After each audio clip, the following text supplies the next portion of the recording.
aku Windy Astuti dengan NIM 024. Nah, pada video ini kami akan menyampaikan PBL 5 nih, yaitu kesimpulan akhir dari seluruh rangkaian kegiatan Project Based Learning pada mata kuliah Manajemen Pemasaran Jasa kelas 5K. Perlu kami sampaikan di awal bahwa PBL 5 ini bukan merupakan proyek baru ya, melainkan rangkuman menyeluruh dari refleksi akhir dari seluruh proses pembelajaran yang telah kami lalui sejak PBL 1 hingga PBL 4, yang kemudian kami tuangkan juga dalam bentuk jurnal ilmiah. Objek yang kami kaji dalam rangkaian PBL ini adalah GrowLab, sebuah perusahaan yang bergerak di bidang jasa optimasi marketplace dan pemasaran digital.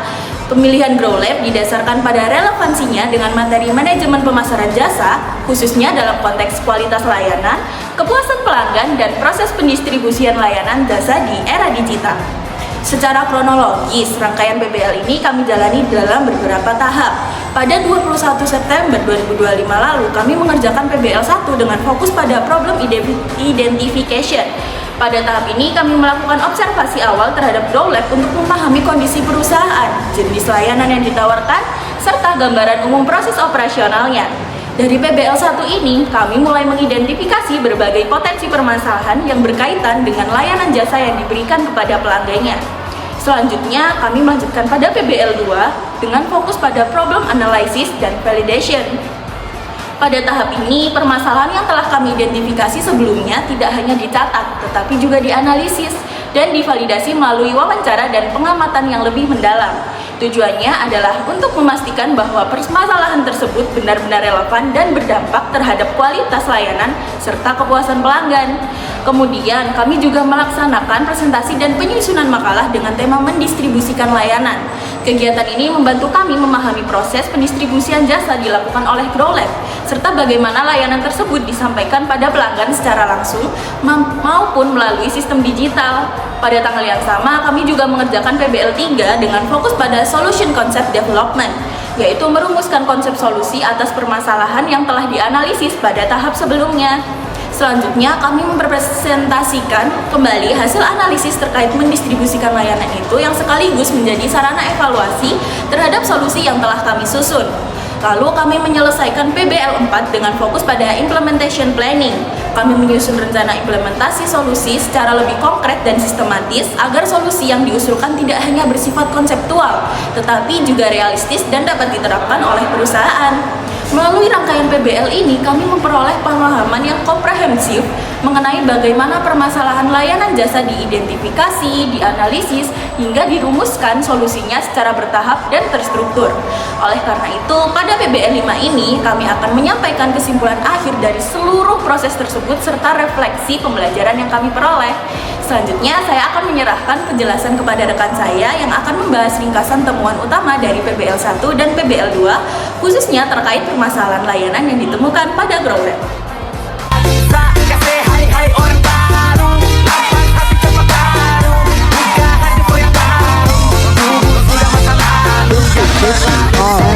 Halo, aku Nabila dengan NIM 123.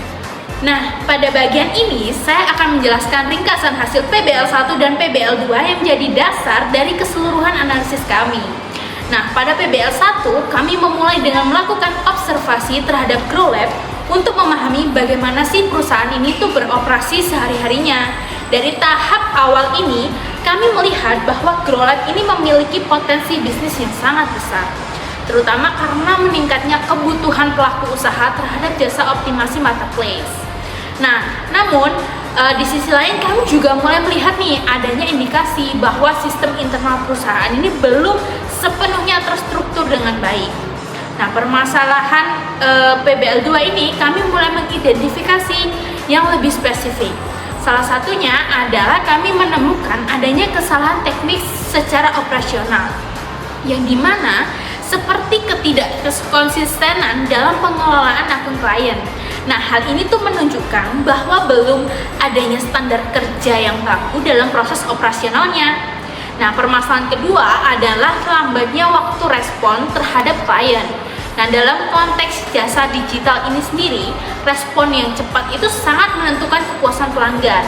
Namun, berdasarkan hasil wawancaranya, beberapa klien memang merasa perlu ya bahwa komunikasi dengan pihak GrowLab ini masih belum optimal, terutama ketika terjadi kendala atau perubahan strategi. Nah, permasalahan yang berikutnya adalah pelaporan kinerja yang kurang komunikatif. Laporan yang disajikan cenderung terlalu teknis sehingga sulit dipahami oleh klien yang tidak memiliki latar belakang digital marketing. Akibatnya apa? Nah, klien kesulitan menilai apakah layanan yang mereka terima sudah sesuai dengan harapan atau belum sih. Selain itu, kami juga menemukan adanya ketergantungan yang tinggi terhadap figur pendiri perusahaan itu sendiri. Banyak sekali keputusan strategis dan komunikasi penting masih terpusat pada satu orang aja, sehingga potensi menghambat efektivitas operasional ini bisa meningkat. Nah, teman-teman ini tuh yang kemudian kami jadikan dasar ya untuk melanjutkan analisis pada PBL 3 dan PBL 4, yaitu dengan merumuskan solusi yang dapat menjawab permasalahan tersebut secara sistematis. Kita cari orang baru, adoe cinta tambah coba abu. Buat apa kita pusing orang lama. Halo, perkenalkan nama saya Kesha Delia Saleh dengan NIM 057. Melanjutkan pemaparan sebelumnya, saya akan menjelaskan hasil analisis serta solusi yang kami rumuskan pada PBL 3 dan PBL 4.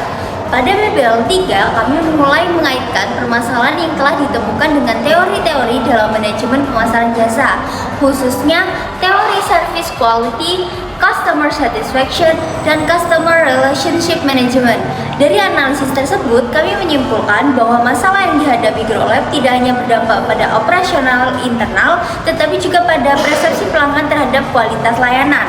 Salah satu solusi utama yang kami usulkan adalah penyusunan SOP atau Standard Operational Procedure yang jelas dan terdokumentasi. Dengan adanya SOP ini diharapkan setiap karyawan memiliki pedoman kerja yang sama sehingga dapat meminimalkan kesalahan teknis dan meningkatkan konsistensi layanan. Pada PBL 4, kami memperluas analisis dengan mengevaluasi dampak dari solusi tersebut. Kami juga mengusulkan penerapan sistem pelaporan kinerja yang lebih sederhana dan mudah dipahami klien agar komunikasi antar perusahaan dan pelanggan menjadi lebih efektif. Selain itu, kami menekankan pentingnya penerapan Customer Relationship Management atau CRM sebagai upaya untuk membangun hubungan jangka panjang dengan pelanggan. Dengan CRM yang baik, perusahaan dapat mengelola komunikasi, memahami kebutuhan pelanggan, serta meningkatkan loyalitas pelanggan. Solusi lainnya adalah penguatan struktur organisasi dan pendelegasian wewenang guna mengurangi ketergantungan terhadap satu figur saja. Hal ini penting agar perusahaan dapat berkembang secara berkelanjutan tanpa tergantung pada individu tertentu. Bila berlalu, kita cari orang baru, adoe cinta tambah coba abu. Buat apa kita pusing orang. Halo, perkenalkan nama aku Resta Amelia dengan NIM 022. Jadi sebagai penutup, saya akan menyampaikan kesimpulan akhir dan refleksi pembelajaran dari keseluruhan rangkaian PBL. Nah, berdasarkan PBL 1 dan hingga PBL 4 dapat disimpulkan bahwa kualitas layanan memiliki peran yang sangat krusial dalam membentuk keputusan pelanggan. Khususnya pada perusahaan jasa digital seperti GrowLab, permasalahan internal yang tidak dikelola dengan baik dapat berdampak langsung pada persepsi pelanggan terhadap layanan yang diberikan. Melalui analisis yang telah kami lakukan, kami menyimpulkan bahwa peningkatan kualitas layanan tidak hanya berfokus pada hasil akhir, tetapi juga pada perbaikan sistem, proses, dan komunikasi dengan pelanggan.